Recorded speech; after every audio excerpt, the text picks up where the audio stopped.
À la une de l'actualité ce soir, les contours de la caisse de dépôt et de consignation au Burkina se précisent davantage. Ce matin, les acteurs concernés se sont retrouvés autour du Premier ministre pour mieux affiner les objectifs opérationnels. Mais qu'est-ce qu'une caisse de dépôt et de consignation? À quoi va-t-elle servir pour le Burkina Faso? Mamadou Sérémé est directeur de cabinet du Premier ministre qui porte le projet. Il viendra répondre à nos questions.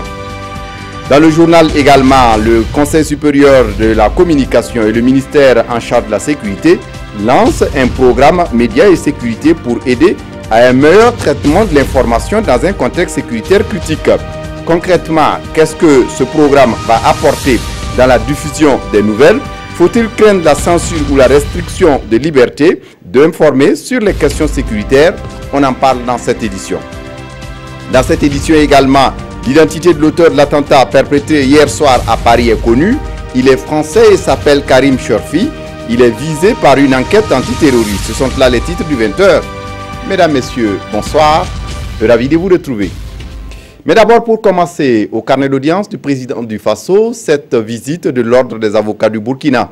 Les représentants du barreau burkinabé sont allés faire le point des préparatifs de leur rentrée solennelle prévue en fin du mois. Le point avec Christine Koulibaly. L'Ordre des avocats du barreau du Burkina chez le président du Faso. À J-6 de la rentrée solennelle de l'ordre, Maître Awa Savadogo et ses camarades sont venus faire le point des préparatifs à Roch-Marc-Christian-Kabouré, mais pas seulement. Nous attendons tout ce qui peut être un soutien pour la réussite de cette activité qui est d'une importance capitale pour le barreau et aussi pour notre nation.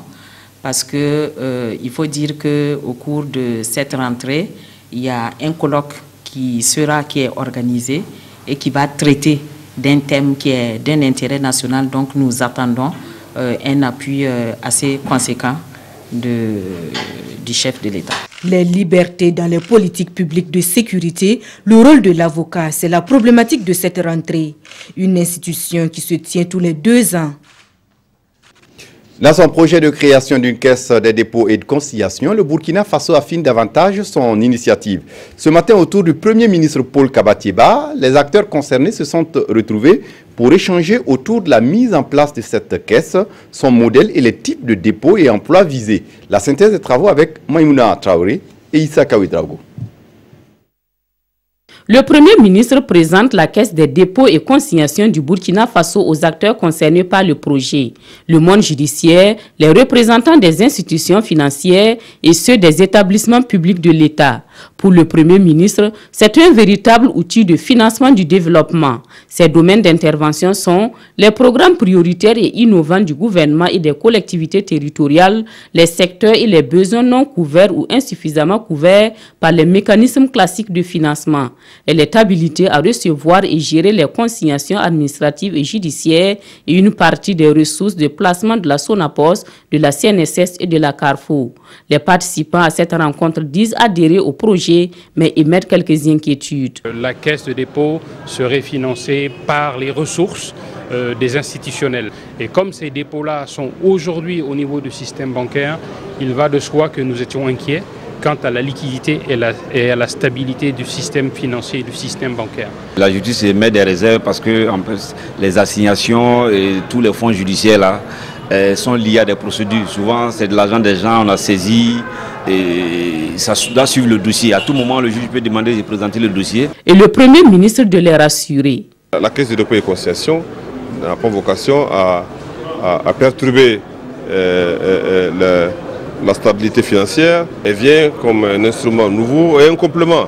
Un nouvel instrument qui va permettre donc de diversifier davantage nos systèmes bancaires et financiers et apporter sa pierre à l'édification du financement et à l'édification d'un Burkina Faso nouveau et au financement du plan national de développement économique et social. Le processus de création de la caisse des dépôts et consignations du Burkina Faso est en marche. Les avant-projets de textes législatifs approuvés en Conseil des ministres et les études de faisabilité bien avancées. Pour le Premier ministre, les concertations se poursuivront pour aplanir les inquiétudes. Au-delà de ces concertations, finalement, on se pose les questions sur ce qu'est une caisse de dépôt et de consignation. Mamadou Sérémé est directeur du cabinet du Premier ministre. Il est notre invité.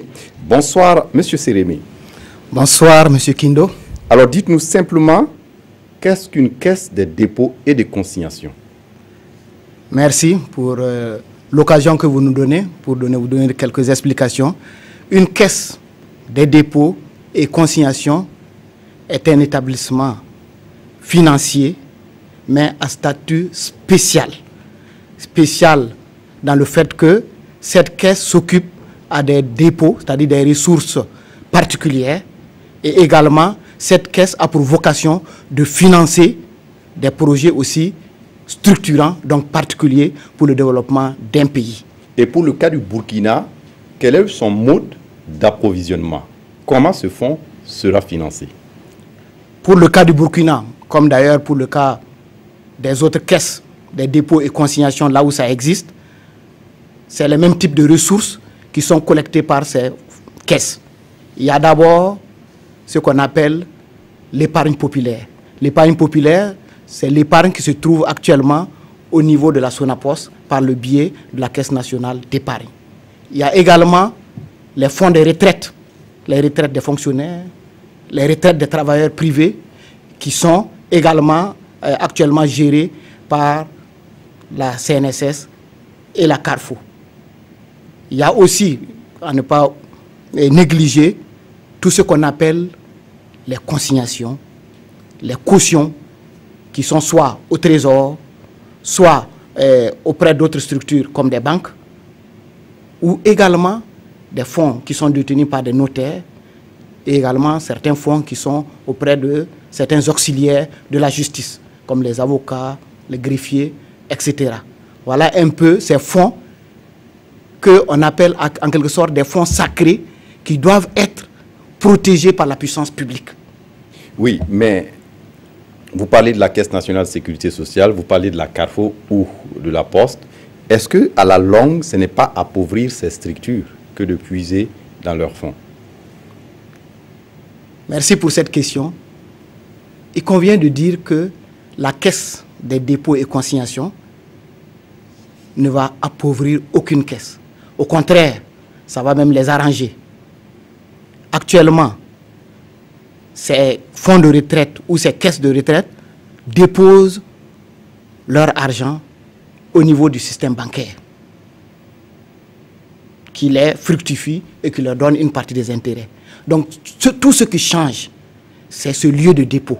C'est-à-dire, au lieu de déposer une partie de ces fonds auprès du système bancaire, ces fonds seront auprès de la caisse des dépôts et de consignation, dont la vocation est de financer des projets structurants de l'État et de financer des projets que le système bancaire actuel classique ne peut pas financer pour le développement d'un pays. Oui, d'où l'inquiétude des banquiers qu'on a vu dans le reportage qui est passé. L'inquiétude des banquiers, bon, c'est vrai que dans un premier temps, cela va diminuer en quelque sorte une partie de leur liquidité, ce qui est normal, puisque les fonds des caisses de retraite, les fonds que la Caisse nationale d'épargne sont logés actuellement auprès de ces banques en grande partie. Donc, prendre ces fonds pour l'intérêt général peut diminuer un peu la liquidité des banques. Parce que les banques utilisent ces liquidités surtout, soit pour financer leurs projets, surtout pour placer auprès du marché financier. Donc il y aura également une inquiétude, mais tout ça, ça va se gérer, ça ne sera pas brusque. Et cela va amener nos banques également à faire leur vrai métier de banquier. Comme vous le savez, le taux de bancarisation est à moins de 10% au Burkina, 7% on le dit. Donc les banques seront appelées à jouer vraiment leur rôle de banque en collectant l'épargne là où il faut collecter pour accroître le taux de bancarisation au Burkina. Oui. Quel est l'intérêt pour le Burkina de mettre en place cette caisse? Cette caisse, le Burkina a un grand intérêt à mettre cette caisse. Si vous vous souvenez, je crois que le président du Faso ne s'est pas trompé, déjà dans ses promesses de campagne, il avait promis la création de cette caisse parce qu'il avait vu que c'était très très important de mettre une telle caisse en place pour pouvoir financer les projets structurants du pays. Quand on parle de projets structurants, c'est des projets à long terme. Ça peut être des projets des collectivités, les projets des villes, les projets de l'énergie, les projets des infrastructures, etc. Donc, ces projets structurants qui bloquent actuellement notre croissance. Parce que tant que certains facteurs ne sont pas cassés, le Burkina Faso ne va pas se développer. Donc, cette caisse va contribuer à financer l'ensemble de ces projets structurants au niveau du Burkina et ainsi amener le Burkina sur le chemin du développement. Est-ce que vous avez un agenda par rapport à la mise en place de cette caisse? L'agenda, disons, le processus est engagé. Comme le Premier ministre l'a expliqué ce matin, le processus qui est engagé, le Conseil des ministres a déjà approuvé les textes législatifs, c'est-à-dire les projets de loi qui doivent créer cette caisse. Et ces textes ont été transmis à l'Assemblée. Donc ces textes se trouvent actuellement sur la table des députés, qui doivent donc l'examiner et, je pense bien, l'adopter d'ici la fin de la session actuelle. Donc d'ici certainement la fin du mois de mai. Une fois que ces textes sont adoptés et que les députés acceptent la création de cette caisse, maintenant il va falloir opérationnaliser cette caisse, donc dans les mois qui vont suivre aussitôt. Donc opérationnaliser cette caisse, ça veut dire qu'il faut nommer un directeur général, il faut mettre en place ce qu'on appelle la commission de surveillance, qui sera sous la tutelle de l'Assemblée nationale. Donc et également recruter le personnel, etc., pour que la caisse soit opérationnelle et commencer maintenant à faire des conventions avec les fonds de retraite, avec les différents acteurs qui sont concernés pour pouvoir collecter ces dépôts. Mais il faut signaler aussi que dès le départ, l'État a prévu de doter cette caisse d'un fonds conséquent qui dépasse le capital minimum des banques. Est-ce que l'enveloppe est connue? Bon, je peux vous dire l'enveloppe, il n'y a pas de secret. Le fonds de départ que l'État compte mettre auprès de cette caisse, pour le moment, l'État a fixé ça à 20 milliards de francs CFA. Merci à vous, M. Mamadou Sérémé, d'être passé et nous donner tous ces éclairages concernant la caisse des dépôts et des consignations. Je rappelle que vous êtes le directeur de cabinet du Premier ministre. Merci d'être passé. Merci bien, M. Kindé. La suite de ce journal, le ministère de l'Économie et des Finances procède à la revue sectorielle annuelle des projets et programmes sous sa tutelle. Cette première revue va permettre de faire le point des activités menées et de partager, si besoin est, les bonnes pratiques de gouvernance. On voit tout cela avec Nathalie Sawadgo et Dié-Silare Yen. Mise en œuvre du PN2S, enjeux et défis pour les projets et programmes sous tutelle technique du ministère de l'Économie, des Finances et du Développement. C'est sous ce thème que les acteurs de la mise en œuvre des projets et programmes échangent ici, et ce, dans le cadre de la première revue sectorielle 2017. Ils vont ensemble dégager l'importance des 10 projets et programmes comme outils d'opérationnalisation des politiques publiques, ainsi que les défis pour la mise en œuvre du PN2S. Et sur la table, le rapport du bilan d'exécution des projets et programmes 2016. Il est question de l'examiner, mais aussi de partager les bonnes pratiques en matière de gestion et de gouvernance. Les résultats sont très forts, appréciables. Alors, au titre donc des projets et programmes de l'ensemble du ministère, nous avons eu 11 projets et programmes en exécution. Et le taux global se situe donc au niveau physique à plus de 84% et le taux d'exécution financière à plus de 80%. Alors, le niveau d'absorption globale des ressources, c'est plus donc de 92%. Les acteurs devront, au sortir de la rencontre, formuler des recommandations à même de booster davantage la performance des 10 projets et programmes pour le bonheur des populations. Vers la libéralisation du secteur de l'énergie au Burkina Faso, les députés viennent de régler la question hier à l'Assemblée nationale à travers le vote d'une loi. Une loi qui doit permettre une transition claire vers les énergies renouvelables dans le pays. Explication Issa Kawedrago et Oumou Sissé. À l'unanimité, les 105 députés présents votent et adoptent le projet de loi portant réglementation générale du secteur de l'énergie au Burkina Faso. Un projet de loi qui donne une nouvelle orientation à la politique énergétique à travers une transition claire vers les énergies renouvelables.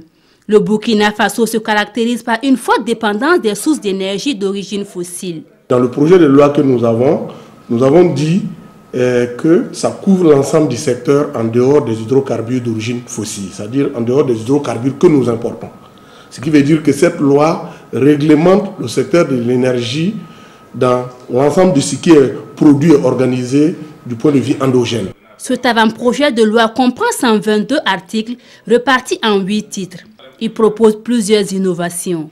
La première innovation importante, c'est la suppression de la segmentation pour permettre l'installation des producteurs indépendants d'électricité sur toute l'étendue du territoire. Ensuite, la deuxième innovation importante, c'est les dispositions relatives aux clients éligibles et à la suppression de l'acheteur unique. Nous avons également le rachat du surplus d'énergie des autoproducteurs. Vous avez aujourd'hui des gens qui ont la possibilité de pouvoir avoir sur leur toit des mini-centrales solaires. Des gens qui ont la possibilité aujourd'hui, parce qu'ils ont installé des groupes pour leur propre consommation, et ils ont un surplus qui est là, mais ils ne savent pas quoi faire avec. Aujourd'hui, la loi permet donc à ces autoproducteurs-là de vendre leur surplus donc à la Sonabel.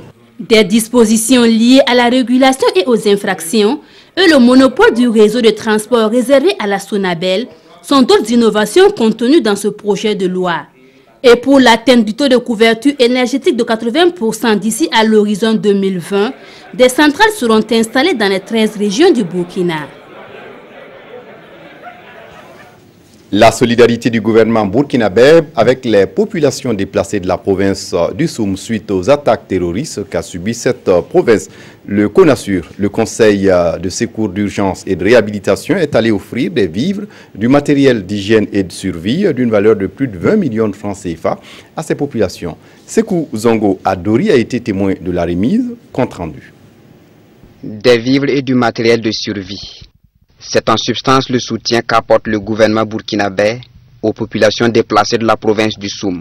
À travers le Conseil national de secours d'urgence et de réhabilitation CONASUR, les plus hautes autorités du Burkina se tiennent aux côtés de 1400 personnes déplacées suite aux multiples attaques terroristes perpétrées dans la région du Sahel. Ce don en vivre et en non-vivre se veut donc un appui à des personnes qui ont été obligées d'abandonner leur confort, d'abandonner leur domicile pour se retrouver dans d'autres localités. Au-delà donc du geste, c'est vraiment toute la compassion, toute la solidarité du gouvernement que nous sommes venus traduire à ces populations. Un don salué à sa juste valeur par les bénéficiaires qui entendent les utiliser à bon escient. Nous sommes très fiers d'avoir ce matin les dons. On remercie le gouvernement et toutes les autorités qui sont présentes ce matin. Le besoin est pressant et nous avons pris conscience de cela. Et au niveau du COPROSUR, nous avons pris toutes les mesures diligentes pour que ces bénéficiaires-là aient en tout cas les vivres et le matériel de survie. D'une valeur estimée à 20 715 000 francs CFA, ce don est composé de 40 tonnes de vivres, 240 boules de savon, 300 nattes entre autres. Les autorités ont par la même occasion salué la solidarité communautaire dont les populations font montre. Elles les invitent par ailleurs à garder cet esprit de vivre ensemble. Et dans la lutte contre l'insécurité et le terrorisme, comment concilier le droit à l'information et la protection des intérêts de la République? Pour répondre à la question, le Conseil supérieur de la communication et le ministère en charge de la Défense lancent un programme d'urgence médias et sécurité. Un programme qui mettra l'accent sur, selon ses initiateurs, sur l'encadrement et la sensibilisation des acteurs. C'est en quelque sorte un consensus dans le traitement de l'information dans le contexte sécuritaire actuel qui est proposé. Explication à Madine Lalsaga. Comment concilier le droit à l'information et la protection des intérêts de la République? L'enjeu est majeur et le Conseil supérieur de la communication veut relever le défi. L'institution de régulation des médias met en place un programme d'urgence dénommé Médias et sécurité. Et mon souhait, c'est que le lancement de ce programme-là, programme d'urgence, que vous en fassiez votre programme véritablement et qu'on puisse effectivement aller à des résultats concrets, voir un changement réel dans les productions que vous faites tous les jours. Ce programme vise 3 objectifs. Sensibiliser les populations sur la consommation judicieuse de l'information, assurer la régulation de l'information sur le terrain et enfin sensibiliser au moins 300 journalistes dans les 13 régions sur le traitement de l'information dans un contexte de menace terroriste. Lorsqu'il y a une attaque terroriste, les journalistes sont obligés de couvrir l'événement. Et il y a beaucoup de questions qui se posent. Est-ce que toutes les informations doivent être données au public? est-ce qu'il faut présenter même le déroulement de l'assaut? Alors, est-ce qu'il faut donner la parole aux otages? Est-ce qu'il faut donner la parole aux terroristes? Alors, comment il faut protéger la dignité de la personne humaine? Je veux parler des victimes. C'est pourquoi nous avons pensé qu'il était nécessaire d'accompagner les journalistes dans ce sens. Le chef de la sécurité burkinabé salue la pertinence du programme. Nous en attendons beaucoup, surtout pour l'avènement d'une ère nouvelle de compréhension mutuelle entre les hommes de médias et les forces de défense et de sécurité pour contribuer à donner de meilleures réponses au programme sécuritaire actuel. Le programme d'urgence des médias et sécurité est né à la suite des rencontres d'échange que le CSA a organisées avec les médias et les forces de défense et de sécurité. L'École nationale de l'administration et de la magistrature au Burkina lance une formation diplômante en diplomatie. Quel contenu donner à cette formation et quel profil pour postuler? Les réponses avec Abdourahmane Zongo. L'École nationale d'administration et de magistrature ENAM Burkina, dans une dynamique partenariale avec l'École nationale d'administration publique ENAP Canada, projette une révolution à travers une formation qualifiante, d'où ces échanges interactifs. Désormais sera délivré ici même au Burkina, après 2 ans d'apprentissage, un diplôme d'excellence en administration publique équivalent au master dans le système français. Le diplôme d'excellence de l'ENAM sera une formation de haut niveau des gestionnaires, des analystes et des chercheurs en administration publique, compétents en recherche scientifique et qui auront des compétences pour produire une réflexion théorique afin de contribuer au renouvellement des pratiques et des services offerts par l'administration publique. Les spécificités de l'administration publique burkinabé sont prises en compte dans cette formation de 24 à 30 mois orientée vers les fonctionnaires de catégorie A1 et d'autres postulants du secteur parapublic et privé. Le coût unitaire de la formation est de 5 millions de nos francs pour chacune des 30 places retenues chaque année à l'issue des recrutements. En santé, la qualité des données vaccinales au Burkina, bien appréciée par les acteurs réunis ce matin pour analyser les chiffres de décembre 2016 et de janvier 2017, ils se sont donné aussi le temps de trouver des réponses aux problèmes soulevés par l'étude sur les données. Estelle Judith Assogba pour les détails. Dans toute la sous-région, le Burkina Faso enregistre la meilleure couverture vaccinale selon ses spécialistes. Mais en termes de qualité des données vaccinales, des problèmes demeurent.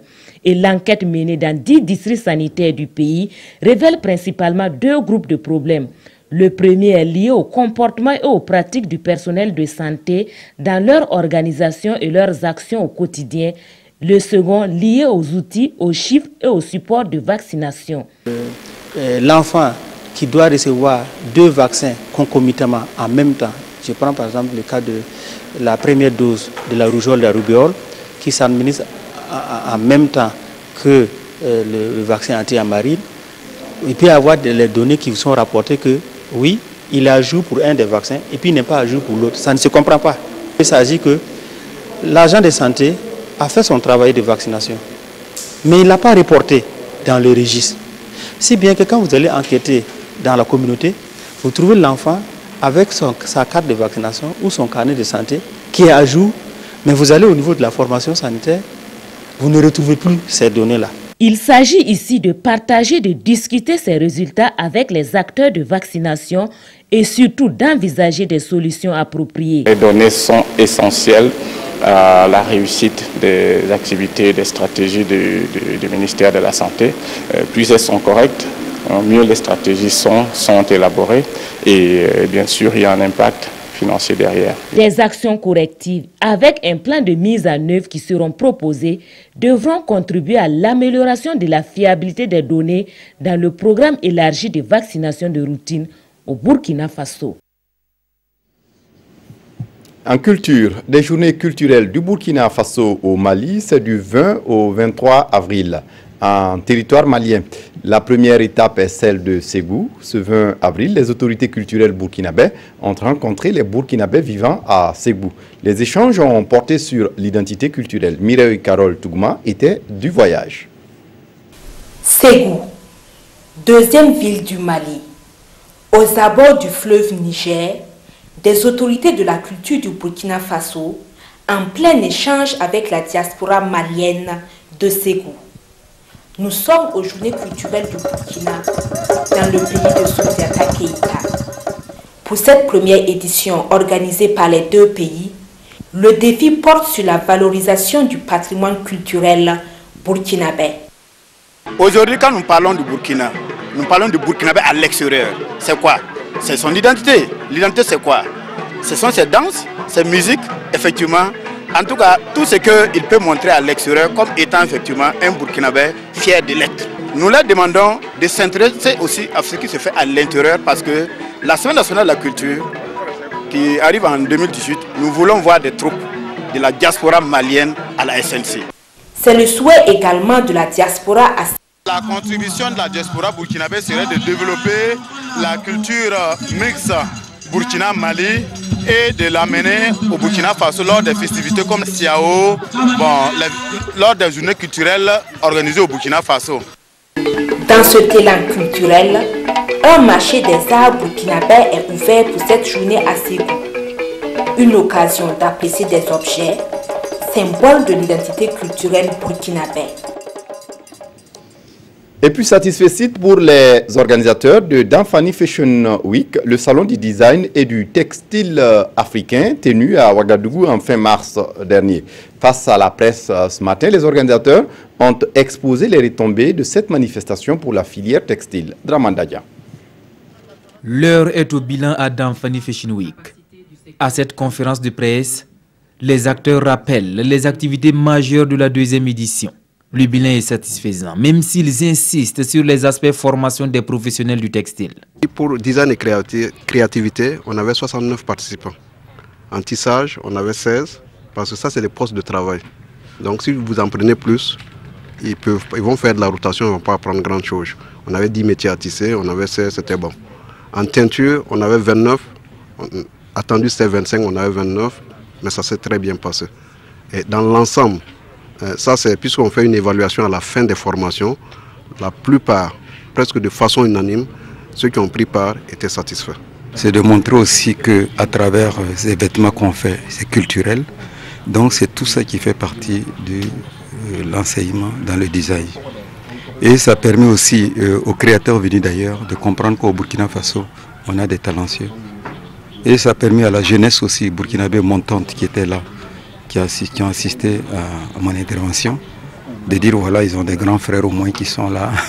Donc ça donne des références et je pense que l'événement Faso Danfani Week de cette année, elle a été vraiment à un autre niveau, c'est-à-dire le niveau, la formation, le niveau de regard de l'avenir, le niveau de développement de la mode au Burkina Faso. La deuxième édition de Danfani Fashion Week a connu la participation d'une vingtaine de pays avec un budget d'environ 200 millions de francs CFA. Pour ce qui n'a pas marché, les organisateurs disent en tirer des leçons et promettent relever le défi avec la troisième édition qui devrait se tenir à la dernière semaine du mois de novembre 2018. À l'étranger, l'identité de l'auteur de l'attentat perpétré hier soir à Paris est connue. Il est français et s'appelle Karim Chorfi. Il était visé par une enquête anti-terroriste. Regardez. L'enquête se poursuit sur l'attaque de jeudi soir à Paris sur les Champs-Élysées qui a fait un mort, un policier et 3 blessés, 2 autres policiers et une passante. Le procureur de la République de Paris, François Molins, a donné des précisions sur les éléments tendant à conforter la revendication de l'attentat par le groupe État islamique.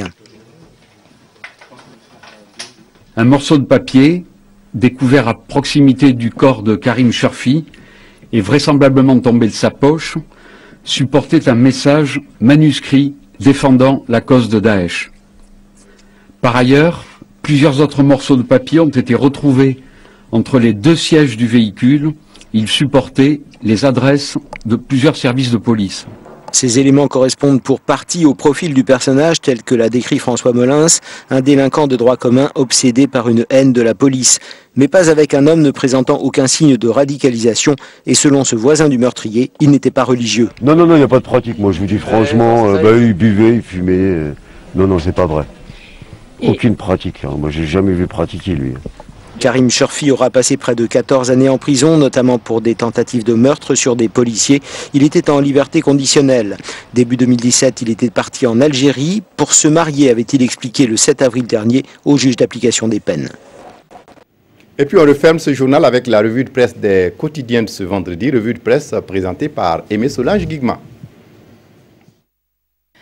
Meeting de l'opposition politique, Zéphirin Diabré donne les justifications, titre Sidoya.